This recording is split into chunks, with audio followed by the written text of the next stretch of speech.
Mitos narrativos descrevem os templários como humildes monges guerreiros, protegendo os cristãos peregrinos nas estradas até Jerusalém, até o dia que foram traídos, e finalmente, destruídos. Contudo, há uma outra história dentro dessa história. Uma lenda repleta de mistérios, com assassinatos e relíquias misteriosas enterradas, que envolve um segredo poderoso o suficiente para reescrever a história da humanidade, e mudar o mundo como o conhecemos.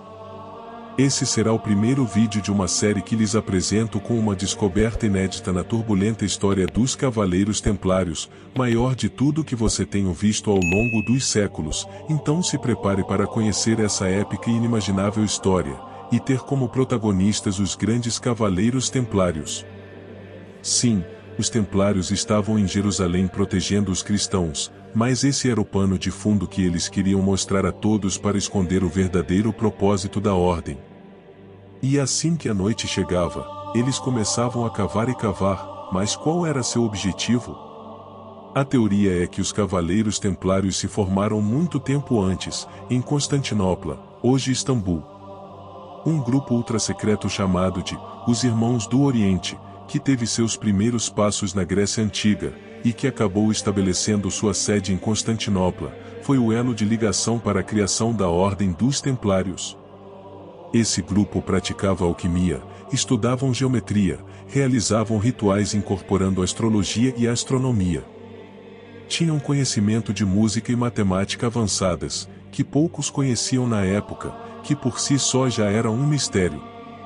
Contudo, não foi por causa somente desse conhecimento científico que esse grupo era conhecido.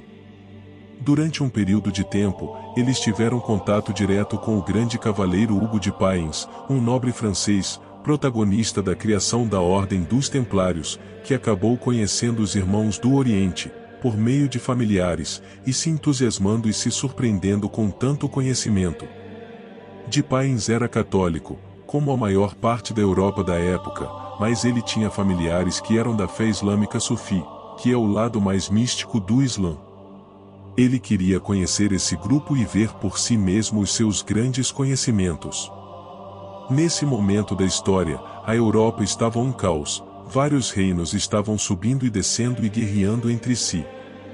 No Oriente, muçulmanos e cristãos estavam se despedaçando, e ainda assim os Irmãos do Oriente possuíam uma sabedoria pacífica, não se envolvendo com conflitos étnicos religiosos da época.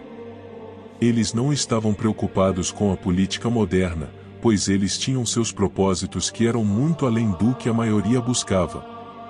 Quando houve o estabelecimento da confiança mútua, os Irmãos do Oriente contaram aos visitantes europeus, de Payens e mais 8 cavaleiros, a sua história, mas não a história do seu surgimento, mas sim a história guardada por gerações, de uma civilização antiga que prosperou há milhares de anos atrás.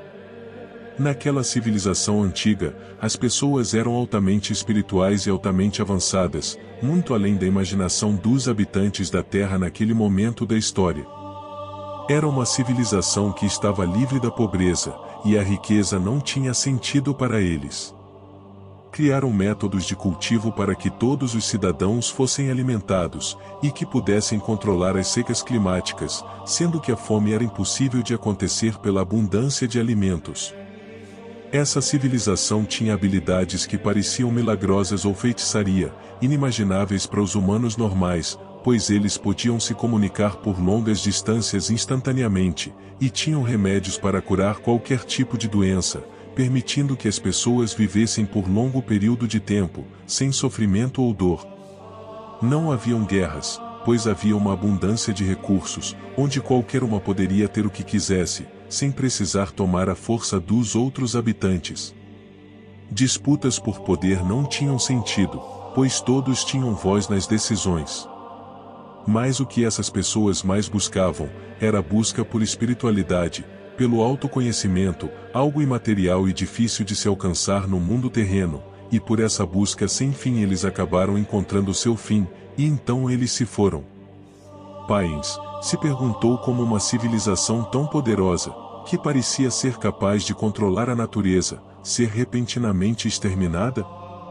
Os Irmãos do Oriente disseram que em um único dia, o solo tremeu, e vulcões surgiram, e então houve grandes explosões e erupções. Como suas cidades eram margeadas pelos mares, grandes inundações varreram a terra destruindo tudo. Foi então que Hugo de Payens, e seus 8 cavaleiros, souberam sobre a enigmática civilização chamada de Atlântida. Os cavaleiros ficaram fascinados pela história da civilização perdida. Posteriormente, Jacques de Molay, um nobre religioso francês, que possuía o título de conde, muito bem educado e conhecedor de Platão, e suas histórias sobre a ilha de Atlântida, ficou fascinado pelas falas dos Irmãos do Oriente. Mesmo com as histórias contadas pelos Irmãos do Oriente conter tantos detalhes, ele tinha um certo ceticismo com a veracidade de tudo aquilo, contudo sabia que Platão era um homem correto no que falava, e tudo aquilo que foi relatado batia com as histórias do grande filósofo. O que Platão narrava é que Atlântida era uma ilha, maior que a Ásia Menor, mas que os Irmãos do Oriente afirmavam que a civilização se estendia por todo o globo terrestre, e cada cidade estava conectada usando tecnologias de transportes que, novamente, pareciam mágica. Essa grande civilização continha diversas relíquias misteriosas, que concentravam todo o poder para manter uma prosperidade sem fim, entretanto tudo foi perdido na grande inundação.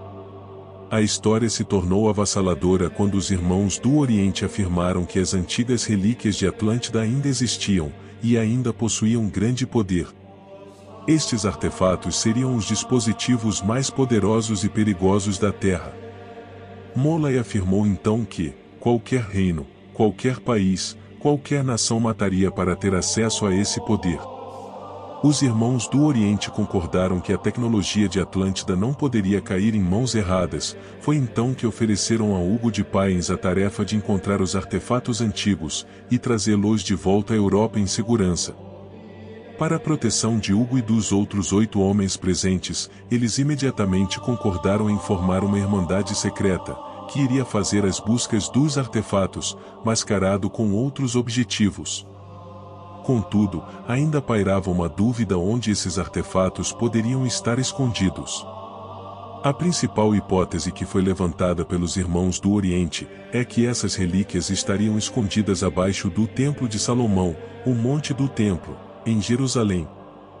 Foi proposto que os cavaleiros teriam que agir rapidamente pois a Terra Santa era um lugar perigoso, e Jerusalém tinha sido tomada pelos cruzados cristãos em 1099. E muitos tinham dúvidas por quanto tempo eles conseguiriam mantê-la sob seu poder. Foi levantado também a possibilidade de outras pessoas terem conhecimento do paradeiro desses artefatos, como alguns grupos de cristãos, judeus e muçulmanos que poderiam saber do destino das relíquias misteriosas. A partir desse momento, foi decidido a criação de uma ordem monástica para a procura dos artefatos, e a Terra Santa seria sua base.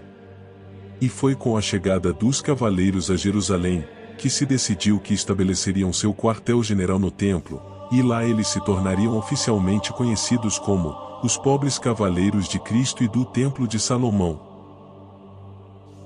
E com essa narrativa de pobres cavaleiros, que os primeiros templários começariam sua busca incessante pelos objetos antigos, que se estenderia por muitos anos até conseguirem cumprir seu destino. E esse vídeo foi a primeira parte dessa série que trarei a vocês sobre essa enigmática história sobre a vida dos Cavaleiros Templários. E não se esqueça de acompanhar os próximos vídeos, e se ainda não for inscrito, dê uma força ao canal, se inscrevendo e deixando um like, fazendo um comentário com sua opinião sobre nossos vídeos, com certeza serei muito grato.